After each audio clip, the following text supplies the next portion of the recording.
Hello everyone. आज के इस वीडियो में हम रशिया और यूक्रेन के कन्फ्लिक्ट के बारे में पढ़ने वाले हैं। रशिया और यूक्रेन का जो कन्फ्लिक्ट है वो लगातार न्यूज़ में 1-1.5 महीने से कवर किया जा रहा है और ये बहुत इम्पोर्टेंट टॉपिक है हमारे जीएस पेपर 2 इंटरनेशनल रिलेशन के पर्सपेक्टिव से। अब ये पूरा इशू क्या है, इसका बैकग्राउंड क्या है और आगे आने वाली चीज़ें क्या क्या हैं, ये सारी चीज़ें हम इस वीडियो में कवर करने वाले हैं। पहले तो रशिया और यूक्रेन जो है उसके बीच में विवाद क्यों देखने को मिल रहा है। यूक्रेन जो है वो रशिया के लिए बहुत ज़्यादा ही स्ट्रैटेजिक इम्पॉर्टेंस रखता है और दूसरी चीज़ है कि यहाँ पर रशिया और यूक्रेन के बीच में टेरिटोरियल कन्फ्लिक्ट देखने को मिलते हैं। अब ये पूरा इशू जो है वो न्यूज़ में क्यों है, तो ये इशू इसलिए न्यूज़ में कवर किया जा रहा है क्योंकि जो रशिया है उसने अपने ट्रूप्स को यूक्रेन के आसपास के एरिया में डिप्लॉय कर रखा है और यहीं से ये सारा इशू देखने को मिलेगा। और एक और मेजर पॉइंट ये है कि February 21 फरवरी को रशिया ने जो है वो डोनबास रीजन 21 फरवरी को ये जो रशिया है इसने 2 रीजन है जहाँ पर ये डिस्प्यूटेड एरियाज़ हैं यूक्रेन के, लुहांस्क एंड दोनेत्स्क, ये 2 रीजन जो हैं वो यूक्रेन को बिलोंग करते हैं और इन दोनों रीजन को इसने एक सेपरेट नेशन की तरह रिकॉग्नाइज कर लिया है। रशिया ने इन दोनों रीजन को एक सेपरेट नेशन की तरह रिकॉग्नाइज कर लिया है। इसी वजह से अब जो है ये इशू लगातार कवर किया जा रहा है। अब इस पूरे इशू का बैकग्राउंड क्या है वो देखते हैं। अब अगर हम देखें तो रशिया और यूक्रेन जो है वो दोनों ही सोवियत यूनियन का पार्ट थे। रशिया और यूक्रेन जो है वो सोवियत यूनियन का पार्ट थे। यूक्रेन जो है जब 1991 में यूएसएसआर टूटा, जिसके बाद यूक्रेन जो है वो एक इंडिपेंडेंट नेशन बन गया। यानी यूएसएसआर के टूटने के बाद यूक्रेन एक इंडिपेंडेंट नेशन बन गया, जिसके बाद से रशिया जो अब हुआ क्या है, रशिया जो है यूएस का ऐसा मानना है, यूएस का कहना है कि जो रशिया है वो यूक्रेन पे कब्जा करना चाह रहा है, यानी यूक्रेन को इन्वेड करना चाह रहा है। इसीलिए उसने 1,30,000 से ज़्यादा ट्रूप्स जो है वो यूक्रेन बॉर्डर पर तैनात कर दिए हैं और इसी वजह से यूएस का कहना है कि यूक्रेन को रशिया कब्जा करने वाला है। अब अगर हम देखें तो रफली अगर हम समझें तो ये है यूक्रेन, ये हमारा पूरा यूक्रेन है, ये है रशिया और ये है बेलारूस। बेलारूस जो है वो रशिया का, एक तरह से इसको रशिया का भाई कह सकते हैं, बिकॉज इन दोनों कंट्रीज़ के रिलेशंस बहुत अच्छे हैं। अब रशिया जो है उसने ये इस बॉर्डर पर, इस पूरे रीजन पर जो है यूक्रेन के आसपास जो है वो अपने ट्रूप्स को डिप्लॉय कर दिया है, यानी अपने सैनिकों को तैनात कर दिया है। इसीलिए यूएस का ये कहना है कि रशिया जो है उसको कब्जा करने वाला है।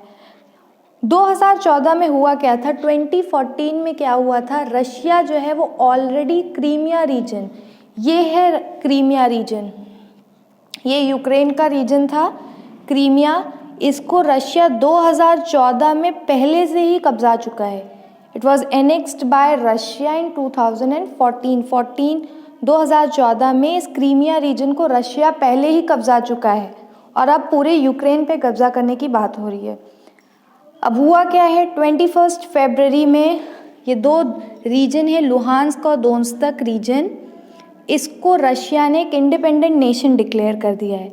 अब ये जो दोनों रीजन हैं ये एक डोनबास रीजन के अंदर आते हैं। इन दोनों रीजन ही डोनबास रीजन के अंदर आते हैं, जो कि एक प्रो रशियन या सेपरेटिस्ट या रिबल्स यहाँ पर रहते हैं। यानी कि यहाँ पर प्रो रशियंस मतलब क्या हुआ, प्रो रशियंस मतलब जो रशिया के सपोर्टर्स हैं एक तरह से, वो इस रीजन में रहते हैं। सेपरेटिस्ट यानी वो अपने आप को यूक्रेन से अलग मानते हैं, वो रिबल्स हैं वहाँ के, वो इस रीजन में रहते हैं और इसी रीजन के इन दोनों एरियाज़ को रशिया ने इंडिपेंडेंट डिक्लेयर कर दिया है। अब यानी कि पहले रशिया जो था वो पहले इस बाहर के रीजन में बसा हुआ था। अब इन दोनों रीजन्स को, ये है लुहांस्क, ये है दोनेत्स्क, इन दोनों को रशिया ने इस पूरे एरिया को रशिया ने इंडिपेंडेंट रिकॉग्नाइज कर लिया है। अब रशिया जो है वो इसके अंदर एंट्री ले चुका है, यानी अब वो यूक्रेन के और पास आता जा रहा है, इसीलिए यूक्रेन पे खतरा बढ़ता जा रहा है। नाउ जब 2014 में रशिया ने ये एनेक्सेशन किया था तो इसको सुधारने के लिए या यहाँ पर मीडिएशन लाने के लिए एक अग्रीमेंट साइन हुआ था जिसको बोलते हैं मिन्स्क अग्रीमेंट। इस पूरे इशू को सॉल्व करने के लिए एक मिन्स्क अग्रीमेंट साइन हुआ था मीडिएशन के लिए आफ्टर एनेक्सेशन ऑफ क्रीमिया 2014। अब ये मिन्स्क अग्रीमेंट क्या है ये पढ़ते हैं। अब अगर हम बात करते हैं कि ये मिन्स्क अग्रीमेंट क्या होता है, मिन्स्क अग्रीमेंट हमने पढ़ा कि ये मीडिएशन की तरह काम कर रहा था। मिन्स्क अग्रीमेंट जो है वो दो पार्ट में आया था। पहले आया था मिन्स्क अग्रीमेंट 1, ये आया था सितंबर 2014 को, और ये हुआ कहाँ पर था, ये हुआ था मिन्स्क में, जो कि बेलारूस की कैपिटल है, इसीलिए इसको मिन्स्क अग्रीमेंट बोलते हैं। अब ये था क्या, ये एक मीडिएशन था, दोनों कंट्रीज़ के बीच में चीज़ें रिजॉल्व करने के लिए हुआ था। और ये मीडिएशन कराया किसने था, फ्रांस और जर्मनी ने मिलकर ये मीडिएशन करवाया था। अब ये मिन्स्क अग्रीमेंट 1 जो था एक 12 पॉइंट की एक सीज फायर अग्रीमेंट हुआ था, 12 पॉइंट का, जिसमें ये बोला गया था कि आप दोनों कंट्रीज़ जो हैं, जो प्रिजनर्स, जो भी एक दूसरे की कंट्रीज़ के प्रिजनर्स को अरेस्ट कर लिया गया उनको आप रिलीज़ कर देंगे, या वेपन्स जो हैं भारी वेपन्स का इस्तेमाल नहीं होगा, या फिर एक दूसरे को ह्यूमैनिटेरियन एड प्रोवाइड करवाने का ये पूरा अग्रीमेंट था। और ये अग्रीमेंट जो है वो फेल हो गया था। क्यों फेल हुआ था, क्योंकि दोनों ही साइड से वायलेशंस देखने को मिली थी। अब इसके फेल होने के बाद 2014 के बाद 2015 में फिर से एक अग्रीमेंट आया, मिन्स्क अग्रीमेंट 2 करके, जो कि एक 13 पॉइंट का सीज फायर अग्रीमेंट था। ये आया था यही इस डोनबास रीजन में जो भी रिबल्स रह रहे हैं उनकी फ़ाइट को ख़त्म करने के लिए। अब इस पूरे अग्रीमेंट में रशिया का ये मानना था कि जो रिबल्स हैं आप उनको यूक्रेन की जो गवर्नमेंट है उसमें पार्ट दे दें, कुछ पार्ट जो है उसमें रिबल्स का होना चाहिए।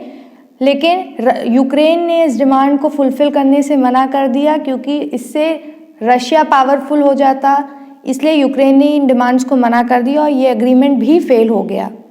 अब इस पूरे कॉन्फ्लिक्ट के रीज़न क्यों है, रशिया और यूक्रेन में इतना कॉन्फ्लिक्ट क्यों देखने को मिल रहा है या ये न्यूज़ में क्यों आ रहा है, तो पहला रीज़न तो ये है कि यूक्रेन जो है वो चाहता है नाटो का मेंबर बनना। नाटो एक नॉर्थ अटलांटिक ट्रीटी ऑर्गेनाइजेशन है और यूक्रेन उसका मेंबर बनना चाहता है। रशिया लेकिन इस चीज़ के अगेंस्ट है। रशिया नहीं चाहता है कि नाटो एक्सपैंड हो या यूक्रेन उसका मेंबर बने, इसलिए रशिया जो है वो रिबेल कर रहा है, रशिया उसके अगेंस्ट है। अब ये रशिया की जो डिमांड्स हैं कि नाटो का एक्सपेंशन नहीं होना चाहिए या आप नाटो को वापस ले लें, एक्सपैंड ना करें तो हम रशिया यूक्रेन को इन्वेड नहीं करेंगे, ये सारी डिमांड्स रशिया ने रखी हैं। इस डिमांड्स को जो है यूएस और बाकी सारी वेस्टर्न कंट्रीज़ जो हैं वो रिजेक्ट करती हैं, इसी वजह से रशिया जो है यूक्रेन को कब्जाना चाह रहा है। अब बाकी सारी इस पूरे इशू पे बाकी सारी कंट्रीज़ का क्या रिस्पॉन्स है, सो बाकी सारी कंट्रीज़ का अगर हम रिस्पॉन्स देखें तो यूएस, यूके, ऑस्ट्रेलिया और यूरोपियन यूनियन की बहुत सारी कंट्रीज़ जो हैं वो नहीं चाहता है कि रशिया यूक्रेन पे कब्जा करे, इसीलिए वो रशिया को थ्रेटन कर रहा है कि अगर आपने ये इन्वेजन किया तो हम रशिया पे बहुत सारे इकोनॉमिक सैंक्शन लगा देंगे। और जर्मनी ने भी कहा इसके अगेंस्ट, और जर्मनी ने तो ये भी कह दिया है नॉर्ड स्ट्रीम 2 पाइपलाइन, जिससे रशिया जो है जर्मनी को नेचुरल गैस सप्लाई करता है और ऑयल सप्लाई करता है, उसका काम रोक दिया जाएगा, जिससे रशिया को बहुत ज़्यादा नुकसान होगा। अब इस पूरे इशू पे इंडिया का क्या स्टैंड देखने को मिलेगा, इंडिया जो है वो न्यूट्रल अप्रोच रख रहा है।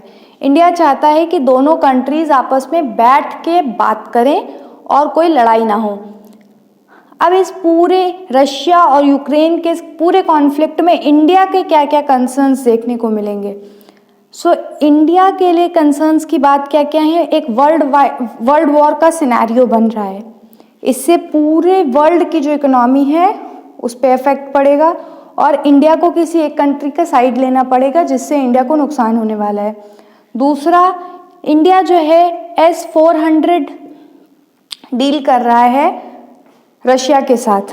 अब क्योंकि ये डील रशिया के साथ हो रही है और यूएस ने कहा है कि वो रशिया पे सैंक्शन लगा देगी, तो ये सैंक्शन एक तरह से इंडिया पर भी लगेगा, उस डील पर सैंक्शन लग जाएगा, वो इंडिया के लिए एक मेजर इशू है।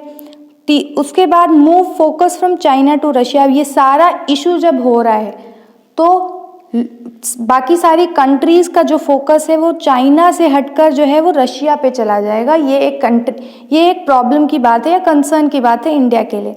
एनर्जी क्राइसिस किस तरह से देखने को मिलेंगी, ज़्यादा से ज़्यादा एनर्जी सप्लाई जो है वो रशिया की तरफ से देखने को मिलेगी, और जब रशिया जो है यूक्रेन पे कब्जा लेगा या फिर लड़ाई होने लगेगी तो ये सारी एनर्जी सप्लाई रुक जाएगी और इस पे बहुत सारे सैंक्शंस भी लग रहे हैं, तो इन एनर्जी या ऑयल इन सब के प्राइसेस जो हैं वो क्राइसिस हो जाएगी एक तरह से और सबके प्राइसेस बढ़ने लगेंगे। अब ये पूरा इशू जो है ये हमने समझा कि किस तरह से रशिया और यूक्रेन में कॉन्फ्लिक्ट देखने को मिलेगा, इन दोनों ही कंट्रीज़ का बैकग्राउंड क्या है और बाकी सारी कंट्रीज़ का क्या रिस्पॉन्स है, इंडिया का इस पे क्या टेक है, इंडिया को क्या क्या प्रॉब्लम्स देखने को मिलेंगी। ये पूरा जो इशू है वो बहुत इंपॉर्टेंट है इंटरनेशनल रिलेशन के पर्सपेक्टिव से, और ना ही सिर्फ प्रीलिम्स बल्कि मेंस के लिए भी ये टॉपिक बहुत इंपॉर्टेंट है।